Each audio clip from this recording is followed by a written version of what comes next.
Hello everyone, welcome to ओकुल में आप सभी का बहुत बहुत स्वागत है।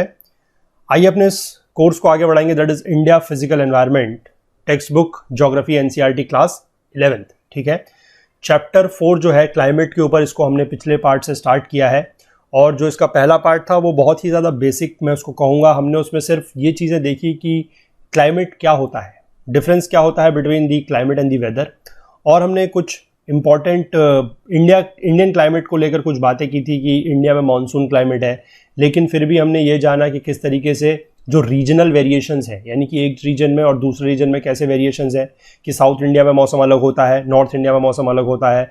और हमने ये भी देखा कि जो वेरिएशंस एक जगह में ही हम बात करें कि डायरनल वेरिएशंस क्या क्या है, जैसे कि दिन और रात में वेरिएशंस कहीं पर बहुत ज़्यादा है, कहीं पर बहुत कम है, ये हमने देखा। फिर हमने बात करी कुछ फैक्टर्स जो थे जो इंडिया के क्लाइमेट को डिटरमाइन करते हैं उनके बारे में, और उसमें हमने देखे थे कुछ factors related to location and relief. ठीक है, जैसे कि लैटिट्यूड है, एल्टीट्यूड है, distribution of land and water क्या है, और किसी भी जगह की जो डिस्टेंस है वो फ्रॉम द सी कैसी है। ठीक है, बाकी हमने हिमालयन माउंटेन्स का क्या रोल है वो समझा था, रिलीफ के बारे में हमने थोड़ा सा समझा था। तो आज हम इस सीरीज में आगे बढ़ेंगे और इसका जो आगे का पार्ट है that is factors related to air pressure and wind. ठीक है, और उसमें किस तरीके से जो है कि वो मानसून के बनने में जो है सहायक है, वो चीज़ें हम यहाँ पर आज देखने वाले हैं। ठीक है, तो फिर से मैं आप लोगों से रिक्वेस्ट करूँगा कि जो लोग इस कोर्स को फॉलो कर रहे हैं, वीडियो सीरीज़ को फॉलो कर रहे हैं, प्लीज़ ज़्यादा से ज़्यादा चीज़ों को जो है वो शेयर करें, ज़्यादा से ज़्यादा लोगों तक इस चीज़ों को पहुँचाएँ। और कमेंट के बारे में फिर से मैं कहूँगा कि कमेंट जो है वो सभी लोगों को करना मैंडेटरी है। हमने लास्ट टाइम भी आपको बताया था कि सारे के सारे लोग जो है वो कमेंट ज़रूर करेंगे।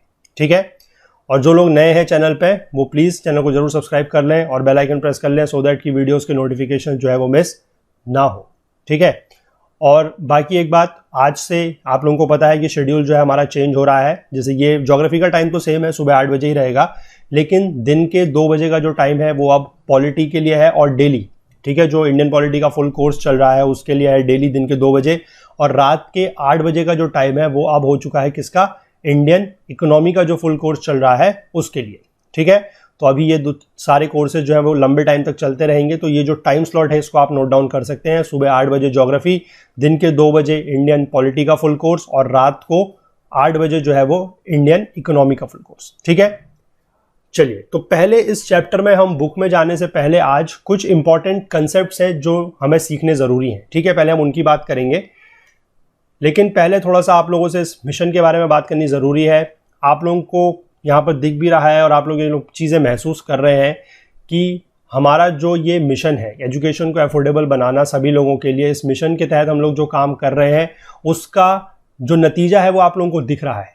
हमारे तरफ से जितना भी हमारे से हो सकता है वो हम कर रहे हैं, और बाकी जो चीज़ों की रिक्वायरमेंट आप लोगों की तरफ से और आई भी है, जैसे कि वीडियोज़ के साथ साथ नोट्स हैं, क्विजेज़ हैं, टेस्ट सीरीज़ वगैरह हैं, वो सब भी हम लाने की कोशिश ज़रूर कर रहे हैं। लेकिन उसके लिए फिर से मैं वही कहूँगा कि आप लोग जो है अपना सहयोग, इस योगदान मतलब अपना जो सहयोग है इस मिशन में हमारा दीजिए, जितना भी हो सकता है थोड़ा बहुत कंट्रीब्यूट करने की कोशिश आप लोग कीजिए।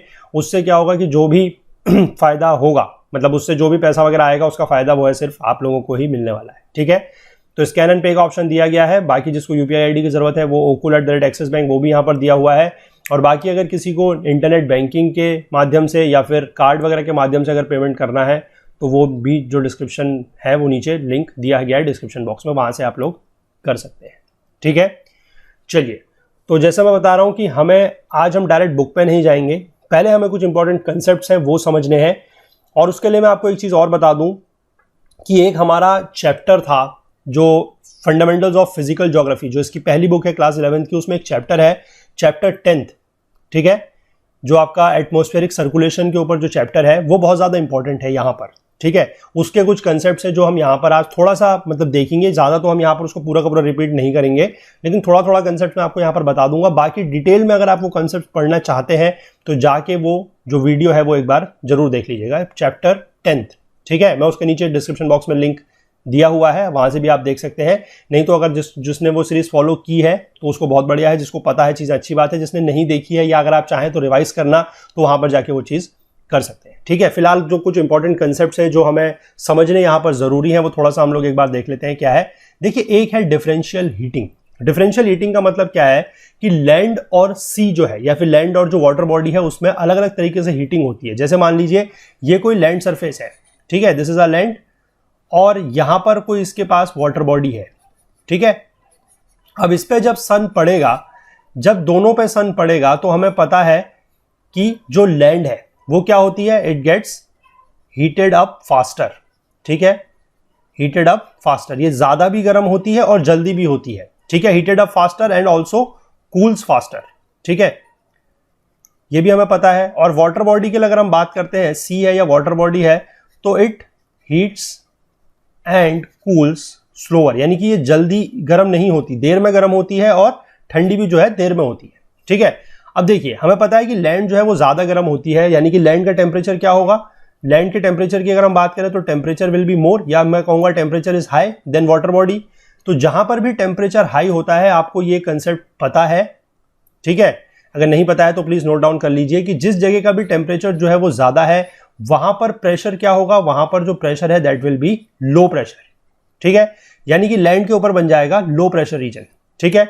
और वाटर के ऊपर, क्योंकि वाटर का टेम्परेचर जो है वो कंपैरेटिवली आपका लैंड से कम है, तो जहां पर भी टेम्परेचर कम होगा वहां पर बन जाएगा हाई प्रेशर, ठीक है। और हमें पता है कि जो सरफेस विंड्स होती हैं वो हाई प्रेशर से लो प्रेशर की तरफ को मूव करती है, ठीक है। और जो ये वाटर बॉडी से आपकी लैंड की तरफ को जा रही है, तो ये इसको क्या बोला जाता है, इसको बोला जाता है सी ब्रीज, ठीक है। ये कब होगा, ये जनरली देखा जाएगा ड्यूरिंग द डे टाइम, जब यहां पर सन है, ठीक है। और रात को ये जो फिनोमेना है पूरा का पूरा उल्टा हो जाएगा, क्योंकि रात को क्या है कि जो लैंड है वो जल्दी ठंडी हो जाएगी, ठीक है, और वाटर जो है वो ठंडा देर में होगा। तो इससे क्या होगा, जल्दी ठंडी हो जाएगी तो उसका टेम्परेचर कम हो जाएगा, और टेम्परेचर कम होगा तो रात में क्या होगा कि लैंड पे हाई प्रेशर हो जाएगा और वाटर पे लो प्रेशर होगा। तो फिर जो विंड है वो आपकी लैंड से वाटर की तरफ को या लैंड से सी की तरफ को बहने लगेगी, that will be known as your land breeze, ठीक है। तो पहली चीज तो आप ये समझ जाइए कि डिफरेंशियल हीटिंग का मतलब यही है कि जो टेम्परेचर डिफरेंस है, ठीक है, जो टेम्परेचर का डिफरेंस है उसकी वजह से किस तरीके से जो हाई प्रेशर और लो प्रेशर बनते हैं, और उसमें किस तरीके से जो विंड है वो अपनी डायरेक्शन जो है चेंज करती है, ठीक है, मतलब लैंड से सी की तरफ या सी से लैंड की तरफ। लेकिन हमेशा ये ध्यान रखिएगा कि जो एयर है, सरफेस एयर की मैं बात कर रहा हूं, वो हमेशा from low pressure high pressure to low pressure ही ब्लो करेगी, ठीक है। तो पहला कंसेप्ट तो ये है जो आप लोगों को समझना है, ठीक है। ये सारा कुछ उस चैप्टर में है, लेकिन यहां पर थोड़ा सा हमें जरूरत पड़ेगी इस चीज की, इसलिए हम इसको थोड़ा सा यहां पर एक बार कह सकते हैं कि रिवाइज कर रहे हैं, ठीक है। चलिए आगे देखेंगे, एक और इंपॉर्टेंट कंसेप्ट है, that is your Coriolis force, ठीक है। देखिए यहां पर मैंने थोड़ा सा ये अर्थ दिखाने की कोशिश आप लोगों को की है, इसको आप ऐसे ले लीजिए, ठीक है। ये नॉर्थ पोल, सॉरी ये साउथ पोल है, ये नॉर्थ पोल है, ठीक है। ये अर्थ का क्या है, दिस इज ईस्ट, और इस तरफ क्या होगा, वेस्ट, ठीक है। हमें पता है कि earth rotates from west to east, ठीक है। अर्थ कैसे रोटेट करती है, ये देखिए, अर्थ ऐसे ही रोटेट करेगी फ्रॉम वेस्ट टू ईस्ट, ठीक है। तो अगर ये ऐसे रोटेट कर रही है तो हमें पता है कि जो कॉरियोलिस फोर्स होता है वो भी इसी डायरेक्शन में जो है लगता है, ठीक है। ये आपको ध्यान करना है, ये आपको अगर पता है तो बहुत अच्छी बात है, नहीं पता है तो प्लीज इसको नोट डाउन कर लीजिएगा कि कॉरियोलिस फोर्स जो है वो भी आपका फ्रॉम ईस्ट टू वेस्ट ही लगता है, sorry from west to east, यानी कि जिस डायरेक्शन में आपकी अर्थ रोटेट कर रही है उसी डायरेक्शन में लगेगा फ्रॉम वेस्ट टू ईस्ट, ठीक है। ये इंपॉर्टेंट कंसेप्ट है, नोट डाउन करना है। और दूसरी चीज ये है कि एक होता है pressure gradient force, pressure gradient force, ठीक है। ये कहां से लगता है, from high pressure towards the low pressure, ठीक है। अब आपको पता है कि टेम्परेचर का कंसेप्ट मैंने आपको बता दिया, आपको पता है कि ये जैसे इक्वेटर है, अगर मैं इसको जो लाइन मैंने बीच में बनाई है इसको अगर मैं इक्वेटर मानता हूं, ठीक है। और जनरली मुझे पता है, अगर मैं बात करता हूं आपके इक्विनॉक्स की, ठीक है, अगर मैं इक्विनॉक्स की बात करता हूं मतलब जहां पर जो सन है वो जस्ट इक्वेटर के ऊपर है, तो वहां पर क्या होगा, इक्वेटर का टेम्परेचर सबसे ज्यादा होगा, पोल्स का टेम्परेचर कम होगा, ठीक है। जहां पर टेम्परेचर कम होगा वहां पर कौन सा प्रेशर होता है, वहां पर होता है हाई प्रेशर, ठीक है। यानी कि आप कह सकते हैं कि पोल्स में कैसा प्रेशर होगा, पोल्स में होगा हाई प्रेशर, ठीक है। बीच में इसमें और भी सारे प्रेशर्स आते हैं, वो अभी हम यहां पर नहीं देख रहे हैं, उसको अभी हम आगे देखते हैं क्या चीज है वो, जैसे कि सब ट्रॉपिकल हाई होता है, सब पोलर लो होता है, वो चीजें, ठीक है। और बाकी अगर आप जनरल मान के चले तो आपका यहां पर जो यानी कि जो इक्वेटर है वहां पर कैसा प्रेशर होगा, लो प्रेशर, ठीक है। तो हाई प्रेशर से लो प्रेशर की तरफ को एक फोर्स और होता है, this is your pressure gradient force, ठीक है, this is your pressure gradient force. एक आपको ये भी नोट डाउन करना है। तो आपने दो फोर्स समझ लिए, एक कॉरियोलिस है जो वेस्ट से ईस्ट की तरफ को लगता है, एक प्रेशर ग्रेडियंट फोर्स है जो हाई प्रेशर से लो प्रेशर की तरफ को लगता है। ठीक है, एक चीज इसमें और समझने की आपको जरूरत है, वो ये है कि due to this Coriolis force जो भी विंड है इन दी नॉर्दर्न हेमिस्फीयर, ठीक है, इन दी नॉर्दर्न हेमिस्फीयर, वो टर्न करती है टुवर्ड्स इट्स राइट। ठीक है, air in the northern hemisphere या wind in the northern hemisphere जो है वो कॉरियोलिस फोर्स की वजह से टर्न करती है टुवर्ड्स राइट। ठीक है, और सदर्न हेमिस्फीयर में जस्ट इसका अपोजिट हो जाता है, सदर्न हेमिस्फीयर में इट टर्न्स टुवर्ड्स लेफ्ट। बस ये आपको याद नहीं करना है मैं, लेकिन इसको यहां पर इसलिए नहीं बता रहा हूं क्योंकि मैं जो आपको चैप्टर 10 की बात बता रहा हूं वहां पर हमने ये पूरा का पूरा एनिमेशन की मदद से बहुत अच्छे से इन चीजों को समझा है कि किस तरीके से या क्यों जो विंड है वो कॉरियोलिस फोर्स की वजह से नॉर्दर्न हेमिस्फीयर में राइट मूव करती है या राइट डिफ्लेक्ट करती है और सदर्न हेमिस्फीयर में लेफ्ट करती है। तो प्लीज जिसको पता है, जिसने वो वीडियोस देखे हुए हैं, बहुत अच्छी बात है। जो हमारे रेगुलर व्यूअर्स हैं उन्होंने आई सपोज की वो चीजें देखी हैं क्योंकि वो लोग चीजों को पहले से फॉलो कर रहे हैं। तो जिन्होंने देखा है बहुत अच्छी बात है, जिन्होंने नहीं देखा है वो प्लीज एक बार जाके वो वीडियोस को जरूर देख लें। ठीक है, क्योंकि यहां पर अगर मैं फिर से उस चीज को पूरा डिस्कस करने लगूंगा तो टाइम उसमें ज्यादा लगेगा और चीजें वो ऑलरेडी वीडियोस पे पूरा डिटेल में बना हुआ है, नीचे डिस्क्रिप्शन बॉक्स में लिंक दिया भी हुआ है, आप जाके बस वहां से चीजों को समझ सकते हैं। ठीक है, इसीलिए मैं कहूंगा कि जाके एक बार जरूर देख लें। याद करने की, इस चीज को एज इट इज रटने की जरूरत जो है वो नहीं है। ठीक है, तो दो इफेक्ट अभी तक आप समझ गए, that is one is your differential heating और दूसरा है कॉरियोलिस फोर्स। अब तीसरा इफेक्ट हम यहां पर एक और समझेंगे, वो है आपका inter tropical convergence zone, ITCZ का और जेट स्ट्रीम्स का। ये भी इंपॉर्टेंट कंसेप्ट है। देखिए ये भी जो मैंने फिगर लिया है ये उसी चैप्टर 10 का फिगर है। ठीक है, ITCZ का मतलब होता है जहां पर आपके जो ट्रेड विंड्स हैं, आपको यहां पर दिख रहा है नॉर्थ ईस्ट ट्रेड विंड्स और साउथ ईस्ट ट्रेड विंड्स। ठीक है, यहां पर जहां पर भी ये जो ट्रेड विंड्स हैं वो जाके कन्वर्ज करती हैं, that is known as your ITCZ। ठीक है, और ये ITCZ जो है इसको आप ध्यान रखेंगे कि ITCZ की जो पोजीशन है वो सन के साथ साथ चेंज होती है। ठीक है, सन के साथ साथ वो पोजीशन चेंज होती है क्योंकि आपको पता है कि जब आपका समर सॉलिस्टिस होगा, यानी कि जब नॉर्दर्न हेमिस्फीयर में जब समर होता है तो सन आपका ऊपर जाता है वो ट्रॉपिक ऑफ कैंसर तक, और जब आपका विंटर सॉलिस्टिस होता है तो जो सन है वो नीचे आता है ट्रॉपिक ऑफ कैप्रिकॉर्न तक। तो सिमिलरली जो ये ITCZ है ये फिक्स नहीं है। ये ITCZ भी क्या है कि सन की अपरेंट मूवमेंट के साथ साथ ऊपर नीचे जो है वो मूव करता है। ठीक है, एक चीज तो ये इंपॉर्टेंट है, ये समझने की है। दूसरी चीज ये है कि जैसे मैंने आपको बताया कि ITCZ वो रीजन है जहां पर नॉर्थ ईस्ट ट्रेड विंड्स और साउथ ईस्ट ट्रेड विंड्स, ध्यान रखिएगा दोनों के दोनों ईस्ट है, नॉर्थ ईस्ट और साउथ ईस्ट। ठीक है, जहां पर ये दोनों कन्वर्ज करती है। अगर ये ऊपर जाएगा तो ऊपर कन्वर्जेंस होगा, अगर ये नीचे जाएगा तो नीचे कन्वर्जेंस होगा। ऊपर नीचे मतलब towards the Tropic of Cancer या फिर ट्रॉपिक ऑफ कैप्रिकॉर्न। ठीक, इसके बाद हमने ये जो 3 सेल हैं ये भी डिस्कस किए हुए हैं वहां पर, उसी वीडियो की बात कर रहा हूं चैप्टर 10 की, that is your Hadley cell, Ferrel cell और पोलर सेल। ठीक है, अब ये सेल जो है, जिस तरीके से सेल बनते हैं, इनमें क्या होता है कि जो इनका ऊपर का पोर्शन है, यानी कि यहां पर मान लीजिए एक और एक यहां पर मान लीजिए। ठीक है, तो यहां पर जो आपके विंड है, अब यहां पर क्या है, देखिए ये जो विंड है इस तरीके से ऊपर को जाएगी और यहां से ये ऐसे डिफ्लेक्ट करती है, ये यहां से ऐसे जाती है और यहां पर डिफ्लेक्ट करती है। यानी कि यहां पर आपको पता है कि ये कौन सा है, सब पोलर लो, और लो से हमें पता है कि एयर जो है वो ऊपर उठती है। सरफेस से अगर हम बात करें तो लो जहां पर प्रेशर होगा वहां से एयर ऊपर उठती है। ठीक है, ऊपर उठ के ये दोनों जगह पे एयर क्या हो रही है, डिफ्लेक्ट हो रही है। और ऊपर से बात यह है कि जो एयर का टेम्परेचर है वो भी अलग है, क्योंकि यहां से जो एयर आ रही है वो आपके इक्वेटर की तरफ से आ रही है तो गर्म होगी, यहां पर जो एयर आ रही है सरफेस पे वो कहां पर से आ रही है, पोल से आ रही है तो वो ठंडी होगी। ठीक है, तो वो दोनों ऊपर उठेंगी और यहां से वो डिफ्लेक्ट करेंगी। तो यहां पर बेसिकली क्या होता है, एक स्टैटिक एयर मास बन जाता है। ठीक है, या मैं कहूंगा कि एक स्टैटिक वॉइड बन जाता है। ठीक है, जहां पर एक स्टैटिक एयर मास होता है। ठीक, एक तो यहां पर बना, दूसरा बनता है यहां पर, जहां पर बेसिकली ये हेडली सेल से जो एयर आ रही है नीचे को और जो फेरल सेल से एयर आ रही है नीचे को, ये दोनों को दोनों कन्वर्ज कर रही हैं। यानी कि यहां पर कौन सा जोन है, दिस इज योर सब ट्रॉपिकल हाई, और हाई प्रेशर पे हमें पता है कि एयर जो है वो कन्वर्ज करती है। पोलर जो लो प्रेशर होता है वहां से ऊपर उठती है, हाई प्रेशर से कन्वर्ज करती है। ठीक है, तो कन्वर्ज करने की वजह से यहां पर भी बेसिकली क्या होगा, एक वही उसी तरीके का स्टैटिक एयर मास का एक वॉइड बनेगा। ठीक, ये दो चीज समझ गए आप। अब इसके बाद क्या होगा, इन स्टैटिक एयर मास के वॉइड के ऊपर काम करेगा आपका क्या चीज, यहां पर अब काम करेगा कॉरियोलिस फोर्स।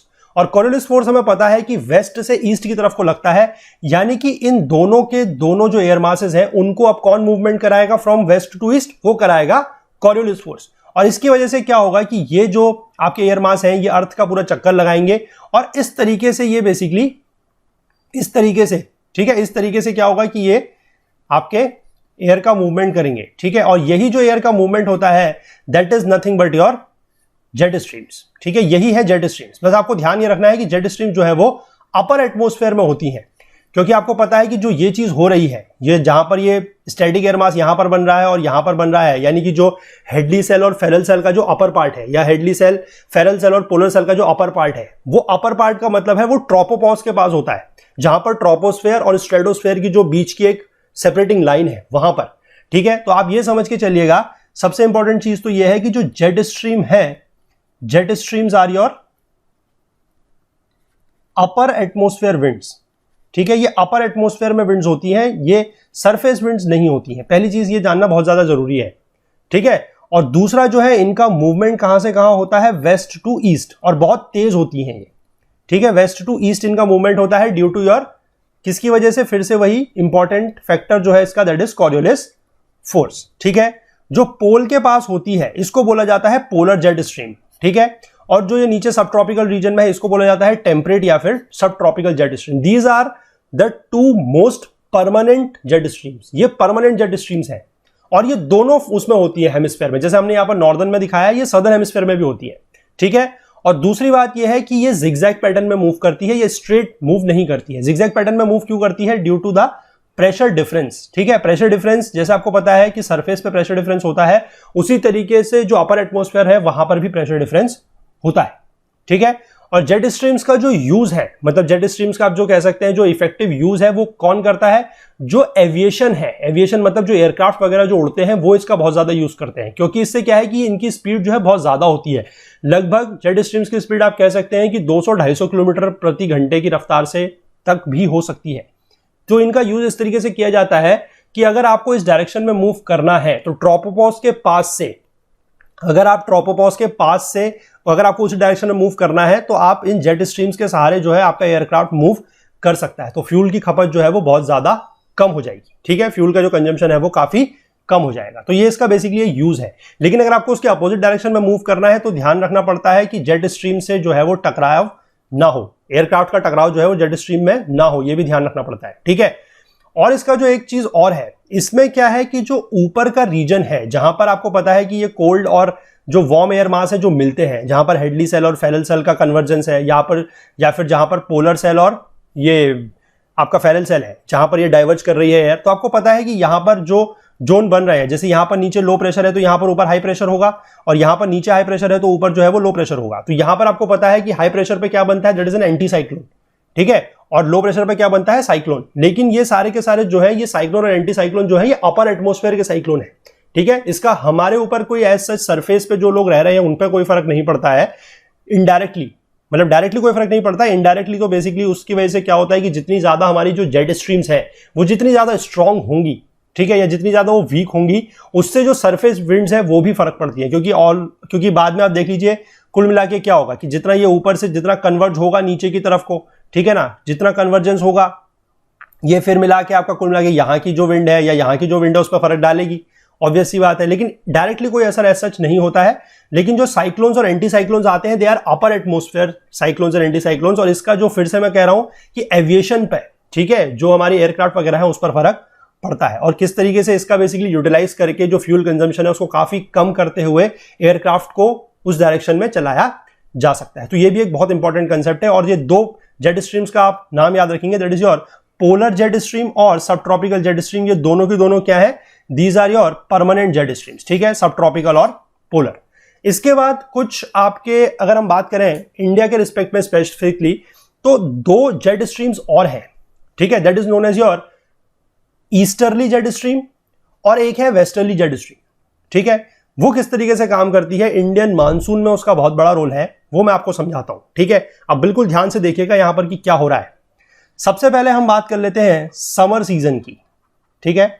समर सीजन में आपको पता है कि इंडिया में क्या होगा कि मानसून आएगा, ऑनसेट ऑफ मानसून होगा और मानसून आएगा, ठीक है। तो देखिए समर सीजन में क्या होगा, बड़े ध्यान से देखिएगा। समर सीजन में आपको पता है कि जो सन है वो अब कहीं यहां पर होगा, ठीक है, मैं एक्सट्रीम पोजीशन ले रहा हूं, यानी कि जो सन है वो कहां पर होगा, यहां पर ट्रॉपिक ऑफ कैंसर के पास। आपको ट्रॉपिक ऑफ कैंसर दिख रहा है, ठीक है।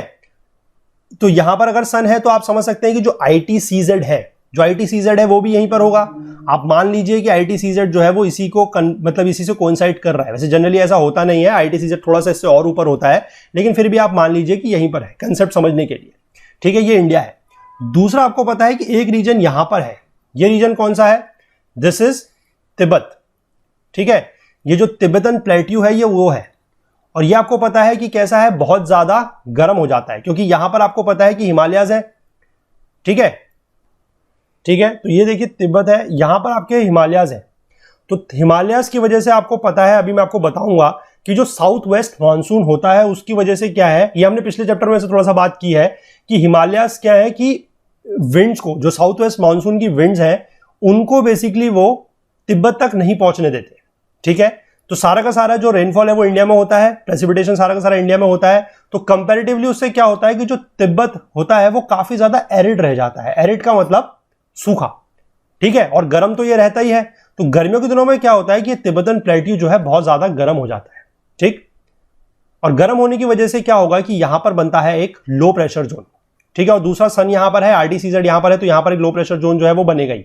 तो लो प्रेशर जोन बनने की वजह से क्या होता है, और मैं बात कर रहा हूं सरफेस की, ध्यान रखिएगा, this is the low pressure at the surface, ठीक है। मैं सरफेस पर बात कर रहा हूं फिलहाल। तो सरफेस पे जो लो प्रेशर बनेगा, इससे क्या होता है कि एक विंड्स जो है वो इस डायरेक्शन में ब्लो करना शुरू करती है, ठीक है। अभी आप समझिएगा, सरफेस की बात मैं कर रहा हूं। तो सरफेस पे क्या, नहीं सॉरी रुकिए, सरफेस पे जब ये लो प्रेशर बनेगा तो क्या होगा कि लो प्रेशर बन रहा है, तो आपको पता है कि लो प्रेशर से एयर क्या होती है, वो सरफेस से ऊपर की तरफ को उठती है, ठीक है। तो यहां से आप कह सकते हैं कि एयर जो है वो ऊपर की तरफ को उठेगी, ठीक है।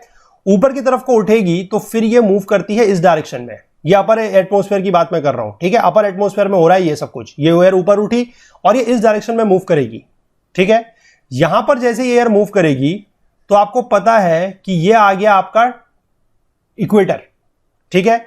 जैसे ही एयर आपकी सदर्न हेमिस्फेयर में पहुंचेगी, सदर्न हेमिस्फेयर में पहुंचने के बाद आपको पता है कि कॉरियोलिस फोर्स की वजह से जो एयर का मूवमेंट है वो आपका लेफ्ट डायरेक्शन में हो जाएगा। तो एयर आपकी यहां से इधर की तरफ को मुड़ती है, ऐसे सदर्न हेमिस्फेयर में, ठीक है। और ये जो डायरेक्शन है, यानी कि ये जो आप कहेंगे कि जो टर्न हो रहा है, ये जैसे जैसे इक्वेटर से दूर जाएंगे ये बढ़ता जाएगा, क्योंकि कॉरियोलिस फोर्स के बारे में आपको पता होगा कि कॉरियोलिस फोर्स जो है वो इक्वेटर पे 0 होता है, ठीक है। तो ये इधर को घूमेगा। अब ये जैसे ही इधर पे घूमेगा तो यहां पर एक जगह है, that is your Mascarene islands, ठीक है। ये अगर आपको पता है तो दिस इज योर मैडागास्कर, ठीक है।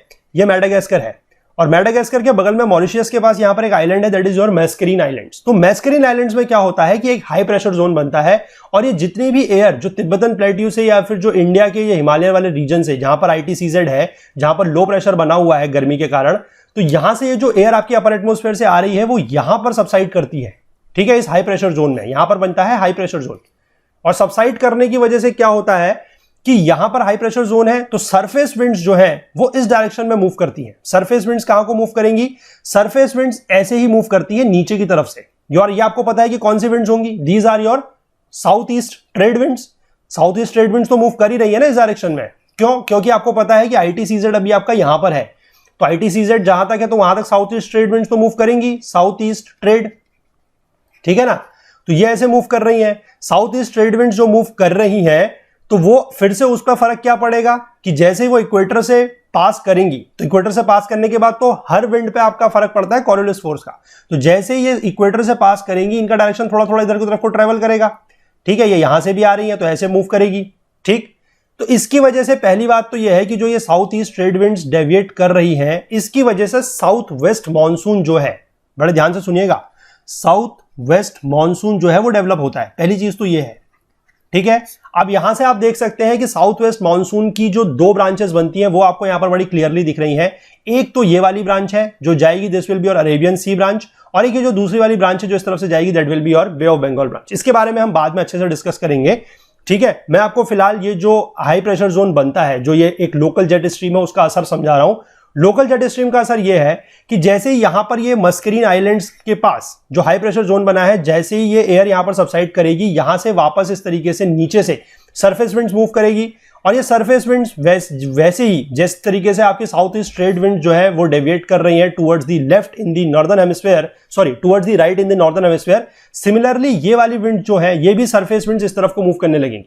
ठीक है, चलिए मैं एक काम करता हूं कि इनको अलग कलर की पेन से आपको दिखाने की कोशिश करता हूं सो दैट कि आप डिफरेंशिएट कर पाए कि these are your surface winds. ठीक है, रुकिए, नहीं तो ये कलर सेम होने की वजह से आपको कंफ्यूजन हो जाएगा।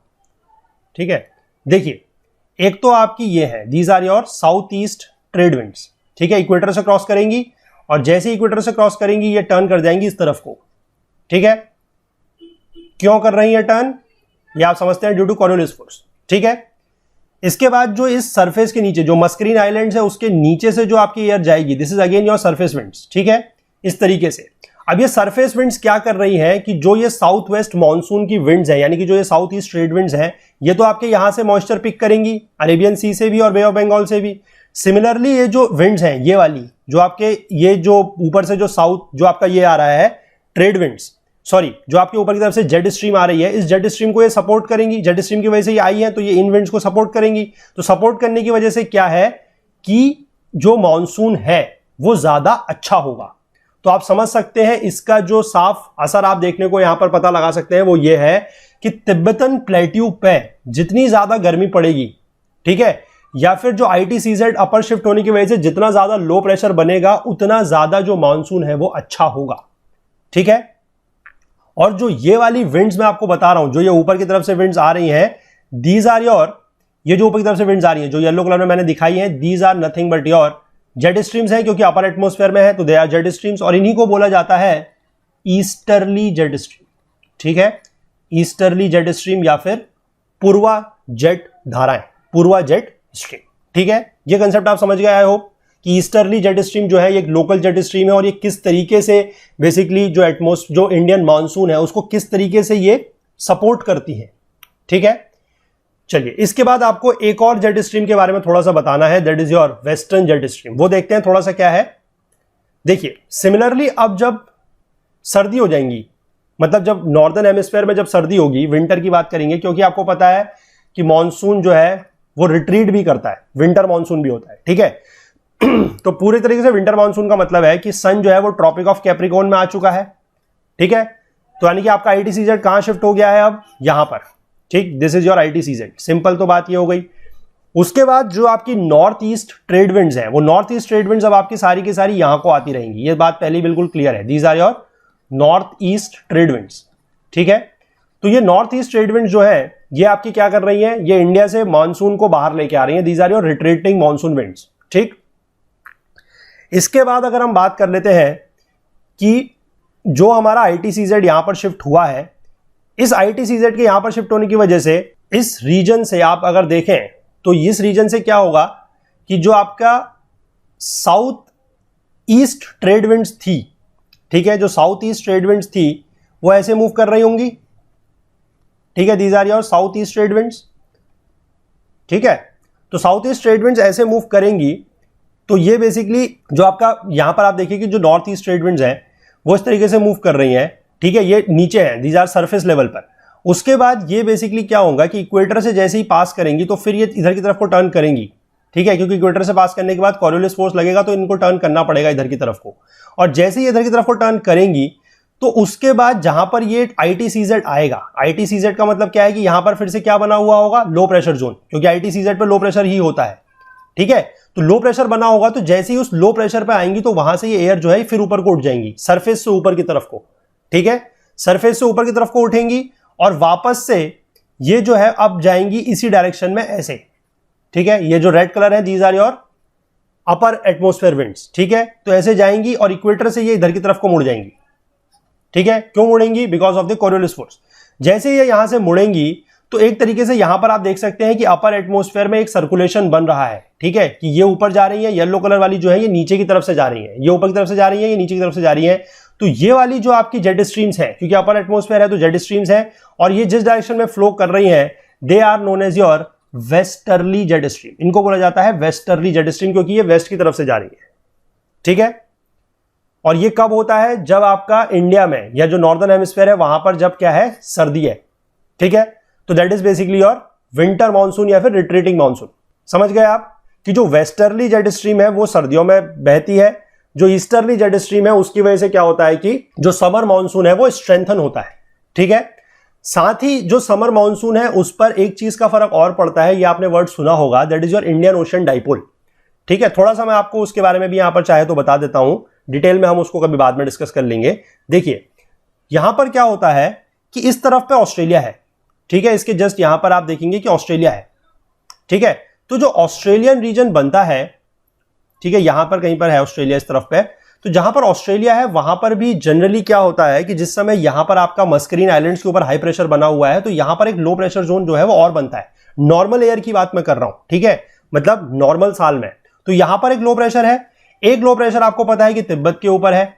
ठीक है, तो एक लो प्रेशर हाई प्रेशर का कॉम्बिनेशन यहां बनता है तिब्बत और आपका मस्करीन आइलैंड्स में, और एक हाई प्रेशर लो प्रेशर का कॉम्बिनेशन जो है वो इधर बनता है बिटवीन योर ऑस्ट्रेलिया के पास जो है वेस्टर्न पैसिफिक में और ये मस्करीन आइलैंड्स के पास। ठीक है, तो यहां से क्या होता है कि जो ये लो प्रेशर यहां पर बना हुआ है वो इस हाई प्रेशर को स्ट्रेंथन करेगा, और जैसे ही वो इस हाई प्रेशर को स्ट्रेंथन करेगा तो इस हाई प्रेशर के स्ट्रेंथन होने की वजह से क्या होगा कि जो इंडिया का मतलब ये जो यहां से जो विंड जा रही थी, ये जो नीचे वाली विंड जा रही थी, ये ज्यादा फायदे मतलब स्ट्रांग रहेंगी, और उससे क्या होगा कि जो इंडिया का जो मॉनसून है वो ज्यादा स्ट्रेंथन रहेगा।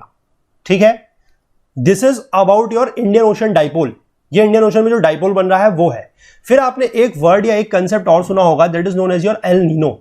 ठीक है, एल नीनो वैसे मैं आपको डिटेल में बाद में समझाऊंगा, लेकिन थोड़ा सा आप जान सकते हैं कि ये जो मैं बात कर रहा हूं नॉर्मल एयर में तो ऐसा होता है, जब आपका एल नीनो एयर होता है उसमें क्या होता है कि इसका जो पैसिफिक ओशन है इसके इस तरफ पे आपका जो पेरू कोस्ट है, साउथ अमेरिका का जो पेरू कंट्री है, वहां पर जनरली क्या होता है कि जो पेरू करंट्स है they are your cold currents, और वो हाई प्रेशर करंट्स होते हैं।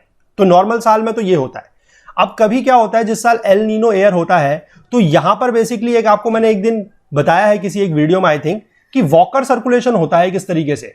ठीक है, that is your walker circulation, और वॉकर सर्कुलेशन होने की वजह से क्या होता है कि ये हाई प्रेशर जो है वो इधर आ जाता है, लो प्रेशर इधर आ जाता है, यानी कि इस तरफ पे हो जाता है हाई प्रेशर और इस तरफ पे हो जाता है लो प्रेशर। अब आप देख सकते हैं कि इधर भी हाई प्रेशर है और इधर भी हाई प्रेशर है, तो यहां पर कोई भी इस दोनों का फर्क जो है वो नहीं पड़ता, और इन दोनों को अगर स्ट्रेंथन नहीं हो रहा है तो ये हाई प्रेशर और ये लो प्रेशर पे भी कोई फर्क नहीं पड़ेगा।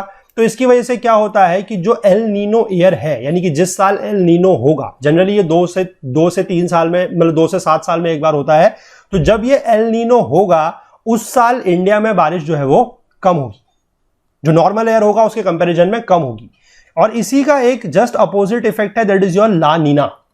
ठीक है, ला नीना में क्या होता है कि जो आपका सेम कंडीशन है, ला नीना में बेसिकली अपोजिट कंडीशन एक तरीके से आप कह सकते हैं कि हो सकती है कि यहां पर लो प्रेशर है, यहां पर हाई प्रेशर है। ठीक है, यहां पर लो प्रेशर है, यहां पर हाई प्रेशर है, तो यहां पर जो इफेक्ट है वो ज्यादा रहेगा, और ज्यादा रहने की वजह से क्या है कि ये जो नीचे से यहां से विंड जा रही है इनको स्ट्रेंथन मिलेगा, और इनको स्ट्रेंथन मिलने की वजह से क्या है कि जो बारिश है वो इंडिया में ज्यादा होगी।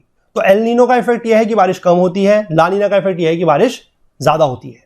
ठीक है, बाकी इंडियन ओशन डाइपोल क्या है ये मैंने आपको समझा दिया, वॉकर सर्कुलेशन मैंने आपको थोड़ा सा यहां पर बता दिया है। बाकी हम इंडियन ओशन डाइपोल, ला नीना और एल नीनो को जो है वो कभी बाद में अच्छे से और डिस्कस कर लेंगे। फिलहाल यहां पर के लिए इतना समझना थोड़ा सा जितना जरूरी है वो मैंने आपको यहां पर बता दिया। ठीक है, आई होप आप ये चीजें जो है वो समझ चुके होंगे। ठीक है, चलिए तो अब हम चैप्टर पे चलते हैं, थोड़ा सा वहां पर देखते हैं क्या चीजें लिखी गई हैं। ठीक है, आइए चैप्टर पे चलेंगे। देखिए बात कर लेते हैं factors related to air pressure and wind. अब थोड़ा थोड़ा हम यहां पर पढ़ते रहेंगे तो हमने जो चीजें वहां पर बनाई है वो हमें कुछ कुछ समझ में आ जाएंगी। ठीक है, to understand the differences in local climates of India we need to understand the mechanism of the following 3 factors. 3 क्या क्या है देखिए, distribution of air pressure and winds on the surface, surface पे जो होगा वो, upper air circulation caused by the factors controlling global weather and the inflow of different air masses and jet streams, ये jet stream का concept मैंने आपको समझाया। और तीसरा जो है that is your inflow of western cyclones generally known as disturbances during the winter season and tropical depressions during the southwest monsoon period into India, creating weather conditions favorable to rainfall। यानी कि western disturbances या western cyclones जो है वो, और यहां पर tropical cyclones उसकी बात हो रही है। ठीक है, ट्रॉपिकल साइक्लोन्स वगैरह भी जो है वो उसी चैप्टर में, दैट इज जो चैप्टर 10 की मैं जो बात कर रहा हूं फंडामेंटल्स ऑफ फिजिकल ज्योग्राफी, वहां पर बहुत अच्छे से कवर किया गया है, तो प्लीज एक बार उसको भी आप लोग रेफर कर लीजिएगा। ठीक है, सबसे पहले इसने बात की है विंटर सीजन में किस तरीके से होगा, वो हम यहां पर देखते हैं, सरफेस प्रेशर एंड विंड्स। देखिए in winter months the weather conditions over India are generally influenced by the distribution of pressure in central and western Asia। ठीक, A high pressure center in the region lying to the north of the Himalayas developed during winter. ठीक है, कि जो आपका north of the Himalayas है जहां पर basically क्या है कि ठंडा होगा. This centre of high pressure gives rise to the flow of air at the low level from the north towards the Indian subcontinent south of the mountain range. ठीक है, the surface winds blowing out of the high pressure center over Central Asia reach India in the form of dry continental air mass. Dry continental air mass के तरीके से ये हवाएं जो है वो आएंगी. तो these continental winds come in contact with the trade winds over northwestern India. यानी कि वो इस तरीके से कहीं से आती है, यहां से सेंट्रल एंड वेस्टर्न एशिया से. ठीक है, और यहां से आपको पता है कि सर्दियों का टाइम है, मैंने आपको बताया कि आईटी सीजन नीचे है, तो इंडिया के ऊपर से पूरा का पूरा यहां से क्या जा रहा होगा, इस तरफ से नॉर्थ ईस्ट ट्रेड विंड्स. ठीक है, तो इनका जो कन्वर्जेंस जोन है उसकी बात ये की गई है. ठीक है, the position of this contact zone, यानी कि जहां पर ये दोनों विंड जो है वो मिलेंगी, however is not stable. Occasionally it may shift its position as far east as the middle Ganga valley with the result that the whole of the north western and northern India up to the middle Ganga valley comes under the influence of dry north western winds. क्योंकि क्या होता है कि ये जब आपकी मिल रही है वो डिपेंड करेगा इनकी इंटेंसिटी के ऊपर. अगर इनकी इंटेंसिटी ज्यादा है तो ये ज्यादा समय के दूर के बाद, यानी कि हो सकता है कि इस रीजन में आके मिले.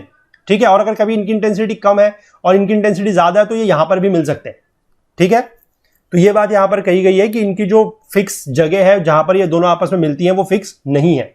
ठीक है, इसके बाद दिया गया है jet stream and upper air circulation. और ध्यान रखिएगा सर्दियों की हम बात कर रहे हैं. The pattern of air circulation discussed above is witnessed only at the lower level of the atmosphere near the surface. ये जो बात की गई थी ये सरफेस पे है, जो मैंने आपको यहां पर दिखाई, this is of the surface.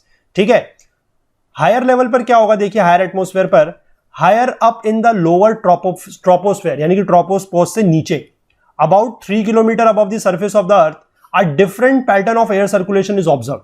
The variation in the atmospheric pressure closer to the surface of the earth have no role to play in making of the upper air circulation. यानी कि सरफेस पे जो हो रहा है उसका ऊपर से कोई फर्क ऐसा यहां पर नहीं है.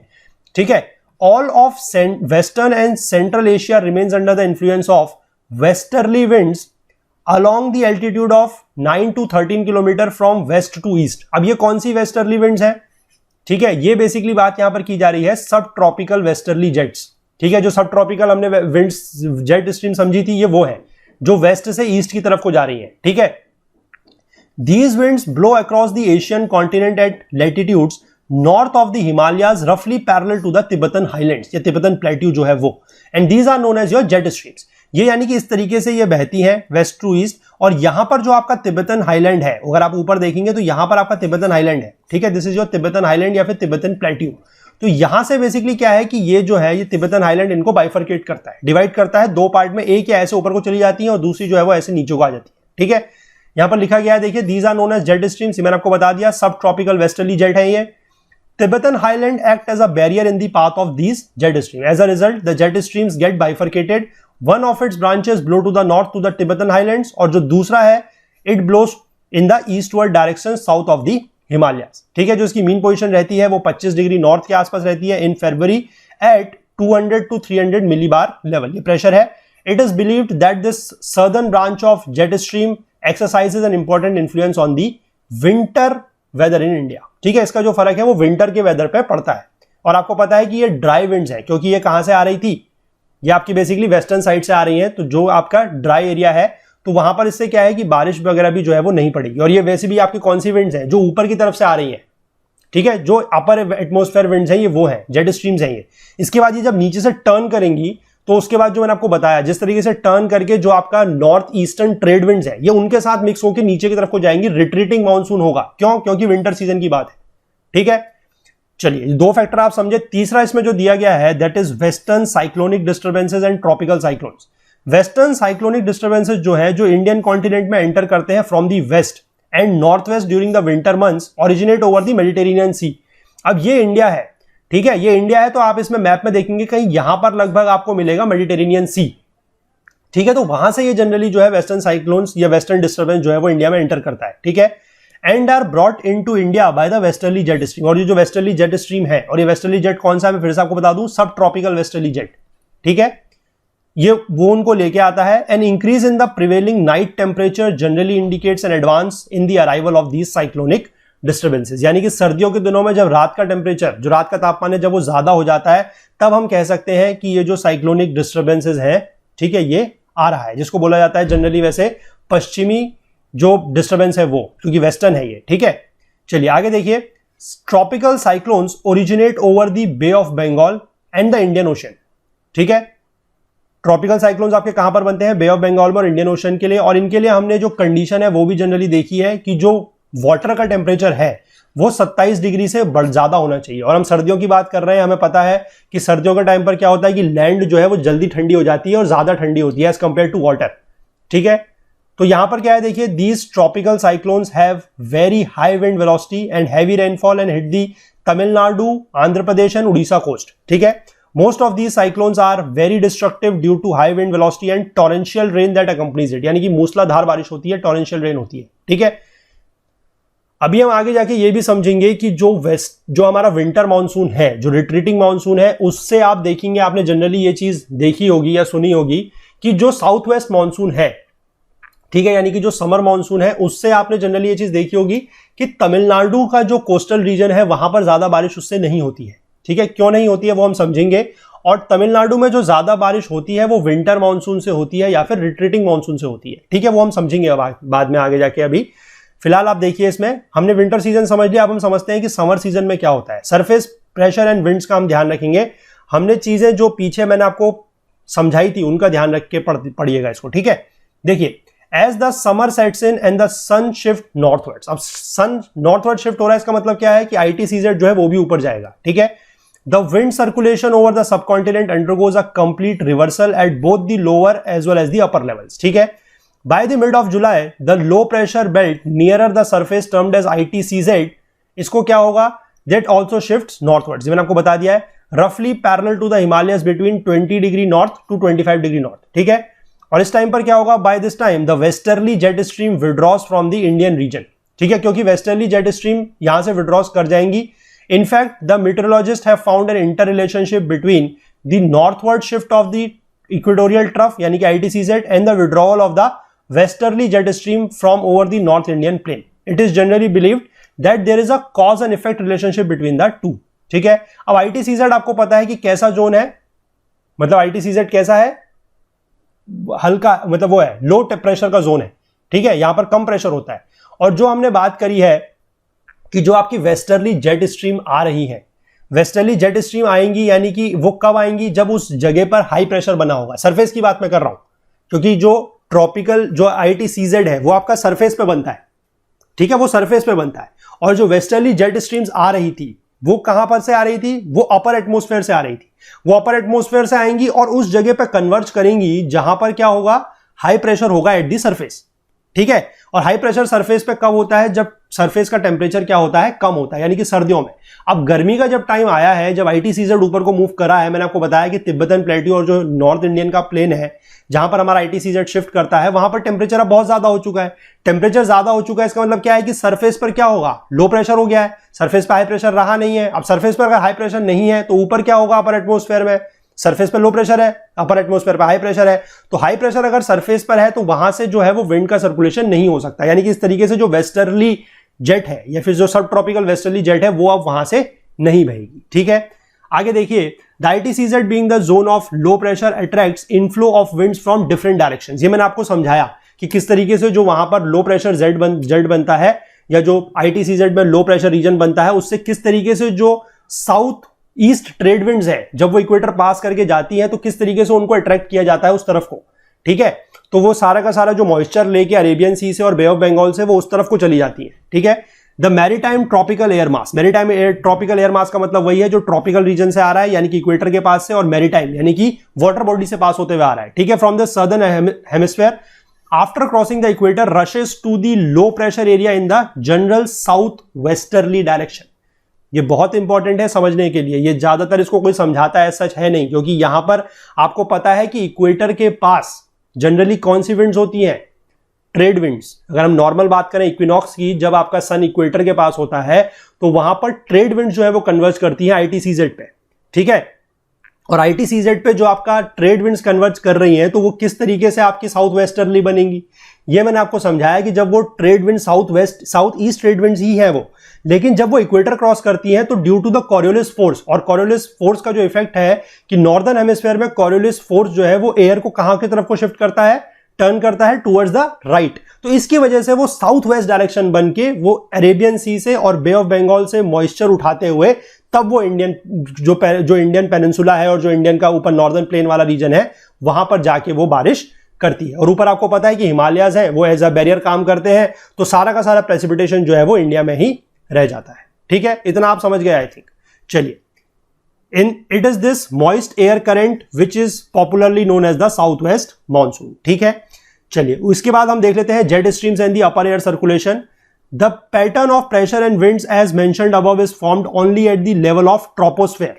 ठीक है, एंड ईस्टर्ली जेट स्ट्रीम, अब ये जो ईस्टर्ली जेट स्ट्रीम जो मैंने आपको समझाया कि किस तरीके से तिब्बतन हाईलैंड जो है या जो तिब्बतन प्लेट्यू है जब वो गर्मियों में गर्म होता है तो वहां से एयर ऊपर उठती है और वो फिर जो नीचे मस्करीन हाई जहां पर बनता है, मस्करीन आइलैंड जो है मेडागास्कर के पास, मॉरिशस के पास, वहां पर जाके वो एयर किस तरीके से नीचे जाती है सरफेस पर, क्योंकि वहां पर हाई प्रेशर बनता है। ठीक है, और वो ध्यान रखिएगा सदर्न हेमिस्फीयर में है, लेकिन वहां पर भी आप एक चीज का ध्यान रखिएगा कि जो ऊपर से एयर आ रही है वो पहले नॉर्थ ईस्ट से आ रही है। ठीक है, वो नॉर्थ ईस्ट डायरेक्शन से आ रही है इक्वेटर तक, उसके बाद वो फिर से कॉरियोलिस फोर्स का इफेक्ट लेते हुए आपका टर्न करेगी towards your south west, sorry वो टर्न करेगी आपके कौन सी डायरेक्शन होगी वो, that will be your south east. ठीक है, साउथ ईस्ट की तरफ को वो टर्न करेगी, तब जाके वो आपके कहीं मस्करीन हाई का जो रीजन बन रहा है, मस्करीन आइलैंड्स का जो रीजन बन रहा है, वहां पर वो सरफेस पे हाई प्रेशर पे क्या करेगी, कन्वर्ज करेगी, और उसके बाद फिर उसके इफेक्ट की वजह से जो सरफेस से जो विंड बहेगी वो विंड जाके आपकी साउथ वेस्ट मानसून को स्ट्रेंथन करेगी। ठीक है, आई होप ये आप समझ गए हैं, मैंने आपको फिगर में पूरा का पूरा चीजें समझाई है। ठीक है, कि southern part of the peninsula in June and has maximum speed of 90 kilometre per hour. In August, it is confined to 15 degree north latitude and September up to 22 degree north latitude. The easterlies normally do not extend to the north of this latitude and the upper atmosphere. ठीक है, तो ये आप चीजें जो है वो समझ गए होंगे कि ईस्टर्ली जेट स्ट्रीम जो है वो किस तरीके से बहती है। ठीक है, ईस्टर्ली जेट स्ट्रीम मैंने आपको बताया कि ये क्या है, these are your regional jet streams. ठीक है, the easterly jet stream and tropical cyclones, the easterly jet stream steers the tropical depressions into India.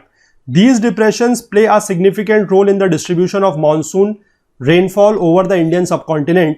The tracks of these depressions are the areas of highest rainfall in India. यानी कि जहां पर ये tropical depressions बनेंगे, depressions का मतलब कुछ नहीं है, low pressure regions. ठीक है, जहां पर low pressure region बनेंगे वहां पर बारिश सबसे ज्यादा होगी. The frequency at which these depressions visit India, their direction and intensity all go a long way in determining the rainfall pattern during the southwest monsoon period. यानी कि जहां जहां पर ये लोकल जो डिप्रेशंस हैं, ठीक है, ये बनेंगे और जैसे जैसे ये मूव करेंगे, जिस भी डायरेक्शन में ये मूव करेंगे वहां वहां पर क्या है कि जो बारिश है वो ज्यादा होगी। ठीक है, इसको अभी आप इतना ज्यादा इस पर परेशान मत होइए। फिलहाल अगर आप आज के पार्ट से ये समझ गए हैं कि किस तरीके से जो जेट स्ट्रीम्स है, या मैं कहूंगा कि जो 4 फैक्टर मैंने आपको समझाया, that is your differential heating, Coriolis force, ITCZ और जेट स्ट्रीम्स, और इनका किस तरीके से रोल है during the summer and winter के जो मानसून है उस पर, अगर आप इतना समझ गए हैं तो आज के चैप्टर के लिए या आज की वीडियो के लिए आपका काफी है। अगली बार से जब हम इसमें मानसून को देखेंगे कि किस तरीके से जो ऑनसेट ऑफ द मानसून है वो होता है, ठीक है, किस तरीके से जो आपके बे ऑफ बंगाल की ब्रांच है, जो अरेबियन सी की ब्रांच है, वो किस तरीके से जाती है, कहां पर वो वेस्टर्न घाट से जैसे टकराएगी आपकी अरेबियन सी ब्रांच, तो कहां पर वो बारिश करेगी, फिर आपके जो इंटीरियर पोर्शन है वहां पर बारिश ज्यादा क्यों नहीं होगी, जो तमिलनाडु का कोस्ट है वहां पर आपके रिट्रीटिंग मानसून में बारिश क्यों होती है, ये सारी चीजें जो है अभी हम आगे इस चैप्टर में पढ़ेंगे। ये लंबा चैप्टर है, अच्छा चैप्टर है, मैं कहूंगा काफी कंसेप्चुअल चैप्टर है, इसको हम थोड़ा सा टाइम लगा के बिल्कुल अच्छे से समझेंगे, लेकिन आई होप कि जो आज मैंने चीजें आपको समझाने की कोशिश की है वो आप बिल्कुल अच्छे तरीके से समझ गए होंगे। तो थोड़ा सा इस मिशन में आप लोग हमारा साथ दे सकते हैं। जो हमारा मिशन है एजुकेशन को अफोर्डेबल बनाने का, आप लोगों को दिख रहा है कि यहाँ पर चीजें जो है वो आप लोगों के लिए कितनी सारी लाई जा रही हैं।